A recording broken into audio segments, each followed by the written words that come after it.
עכשיו שוחח עם תושב דרום תל אביב, שגם לא רוצה להזדהות בשמו. שלום. שלום. תספר לנו איך נפגעת היום מהמחאה? אני רוצה להגיד לכם שכולכם צריכים להתבייש, אתם מפיצים שקרים. טוב. אתם ערוץ שכולו למה? למה? כי אתם מפיצים שקרים. תסביר לי איזה שקרים הפצנו. אני רוצה לראות איך תתמודדו שהמשטר פה יהיה דיקטטורי. עיתונאים בכאילו. כרגע מה שיש גם לא בדרום תל אביב, ליד הרבנות, זה לא דמוקרטיה. כשנוצרים... למה זה לא דמוקרטיה? אסור להפגין? לא, כשמעמידים במצור דיינים ברבנות, כשמעמידים במצור דיינים בבניין הרבנות, זה לא דמוקרטיה, זה אנרכיה ואלימות. וכשפוגעים לאנשים בבריאות, איזה אלימות? תגידי לי, איזה אלימות? שקרנית. את רואה? אתם ערוץ של שקרנים. אני לא שקרנית, ואנחנו נמשיך לשדר ולעמוד על האמת, האלימות הייתה במחאות המעטות שאתם הפכו את מדינת ישראל לכאוס. דמוקרטיה זה לא. אתם פוגעים באנשים, אתם פוגעים בשגרת החיים שלהם, אתם פוגעים באלימות באנשים, כי חסימת כבישים, כפי שאתם עושים, היא אלימות, וערוץ 14 ימשיך להגיד לך ולאנשים כמוך, שמה שאתם עושים זה דבר לא תקין ולא דמוקרטי. אתם שמדברים בשם הדמוקרטיה, לא תטיפו לנו מוסר, כי ככה לא מתנהלת דמוקרטיה. אנשים שהפסידו היום כסף... תתביישו, אני רוצה לראות אתכם. כן, שמענו את הבושה שלכם. כן, שמענו את הבושה שלכם.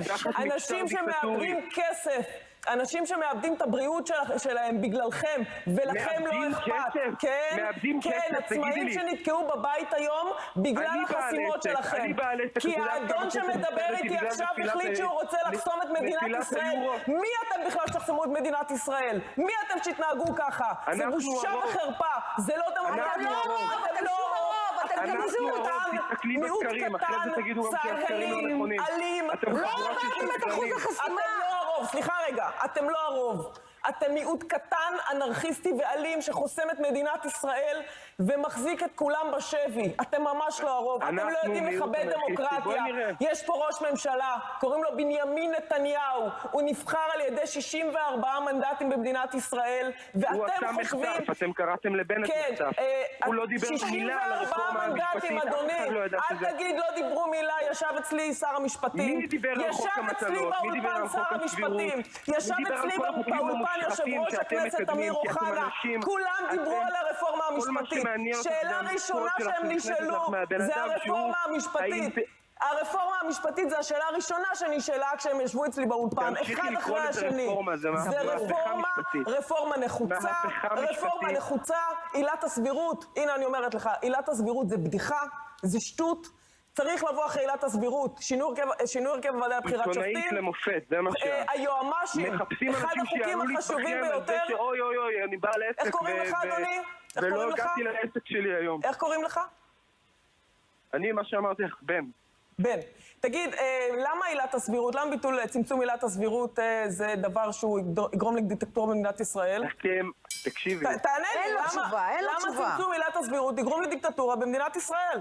יש שופטים, הם מחליטים מה סביר ומה לא סביר. באיזה מדינה דמוקרטית אין ביקורת שיפוטית? יש ביקורת שיפוטית. יש, בנוסף לסבירות, עילות נוספות. שיסביר לנו מה זה עילת הסבירות. רגע, חברים, שנייה, לא שומעים ביחד. שחבר שלך בן וקורא לזה היום הסלטים לפני הארוחה. בן הוא לא חבר שלי, הוא השר לביטחון לאומי במדינת ישראל.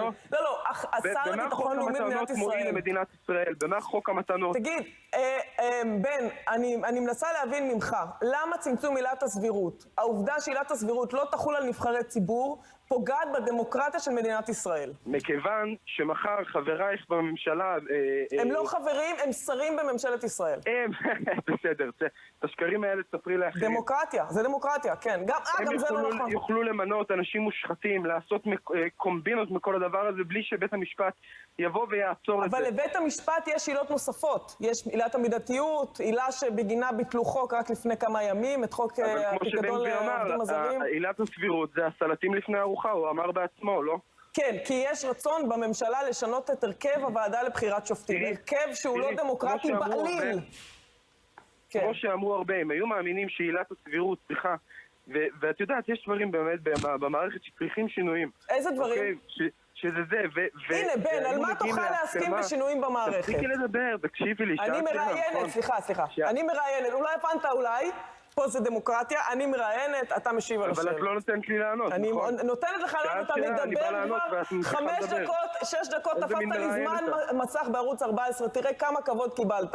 יותר מזה לא היית מקבל באף ערוץ. טוב, יאללה, בן, תודה. תודה שהיית איתנו, תודה על הדברים.